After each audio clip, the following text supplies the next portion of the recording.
Welcome back to the YouTube channel, guys. Sorry again we missed yesterday. I was very busy playing out the big quiz we had last night on Instagram. We had over £1,200 in sponsored prizes to give away from a very close friend of mine. So, as promised, we're back, and I'm going to go over how I would plan for an event. I'm going to pick an event in the calendar this year, hopefully, that we get to shoot. So, I'm going to go over the British Open Sporting Championship at Garlands. So, I'd make some notes on what I would be planning out for an attack on Garlands, no matter what level. So a couple of things that I've wrote down here. I know when shooting Garlands, I'm going to get lots of high birds. I'm going to get a lot of birds up in the sky. I'm going to get changing backgrounds. I'm going to go from cornfields to water to trees to blue sky to mounds. So lots of changing background. That's going to involve changing lenses a lot. There's lots of different coloured clays used there by Steve Lovett. So there's many different clays. So I need to get used to that. 15 stands of 8. So it's an endurance round. At least 1 or 2 stations where I'm going to be shooting down below my feet. At least 2 to 3 stands shooting directly over water. And a minimum of 2 to 3 stands with towers. So that's my list of what I must bring into the equation if I'm going to launch an attack on the British Open. So then what I try to do is right next to the next column is how I'm going to fix that problem or where I can practice that problem. So if I want to practice a lot of high birds, where in my head do I get lots of high bird on their practice round? Now remember, we're talking their practice round. There's no point talking competition because you're not going to learn anything in a comp. You're going to do what you've always done. This is training to perfect something. So if I was going to practice lots of high birds, my 2 grounds that I would attend will be Sporting Targets and Churchills. Many high banks, many targets up in the sky. So I'd go there with a mindset of practicing them. Now, like I say, if this is from a long way out, I'm going to train them before I practice them. Train them means I'm going to shoot them swing through, pull away, maintain lead. I'm going to change my feet. I'm going to look at where my hold point's going to be. I'm going to train. I'm going to learn. So I'm taking diary notes of how I'm going to fix the high bird problem. That's one. Changing backgrounds. Where can I get something that simulates the change in background? Now, the reason I'm doing this is because you can't go to Garlands and train because Steve only has the competition days there. So what's another good ground for changing backgrounds? Kibworth for me, number 1. We've got high banks, we've got grassy fields, we've got a little bit of woodland, and we've got the water. So it ticks all the boxes I want there. So for my changing backgrounds, I'm going to be going to Kibworth.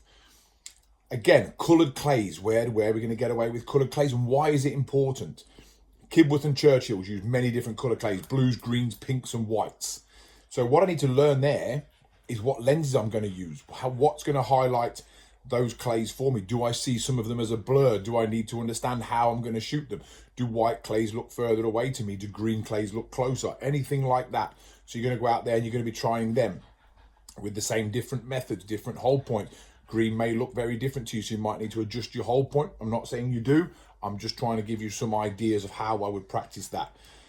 15 stands of 8. That's endurance. That's going to cause fatigue, hydration and nutrition problems. So you need to update yourself on your hydration and your nutrition and then start training for this. You know, like I said, when you go for walks with your dog or you go for walks with your partner, load up a backpack, weigh your gun, weigh your shells, weigh your glasses, weigh your water, chokes, anything you're going to take, and try and get the backpack to weigh the same.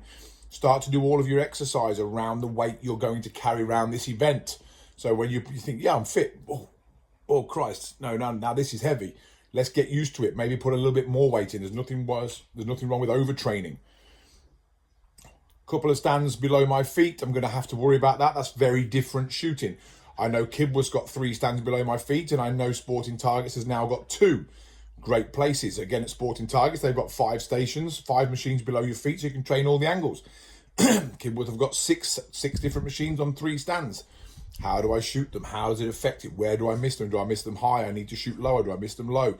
I need to shoot higher. Don't get to the British Open and try and figure it out in 4 pairs.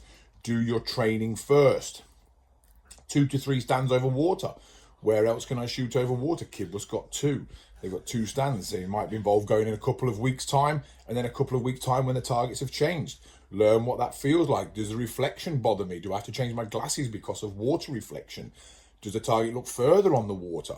What you'll start to do is think you've missed it in a certain place because you see the pellets hit the water, but they've hit the water a long time after the clay's passed. So you've got to learn to not pay any attention to what the water's actually telling you. You've got to go on your feelings and plans. 2 to 3 towers minimum. That's what he has there now. And Steve's very good with his major championships. He generally brings in more.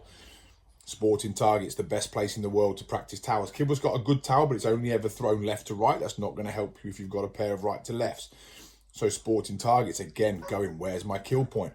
When do towers drop? How do they look? How am I misreading? So there's lots and lots and lots to take in there. Loads of information on how I'm going to plan those events out there. Nearer the time, you stop training and you start practicing. You've got your notes. You understand how you shoot high birds. You understand how to create and react to changing backgrounds. You understand what the different coloured clays do to you and what lenses you do. You know that your endurance levels need to be up. How to shoot targets below your feet. 2 to 3 stands over water. We understand the predicament that puts us in, and we've mastered the art of towers. Now we practice. We practice up until probably 10 days before the event for me. I go to Garlands as often as I can on his 100 birders, probably every 2 weeks. And we start taking notes. Now then, just before the event, we practice. We stop trying different things. We've made our mind up, and we go out there and we launch an assault on that type of target with exactly how we're going to plan it. And if we can, if it's within your budget, try and shoot 150 of them.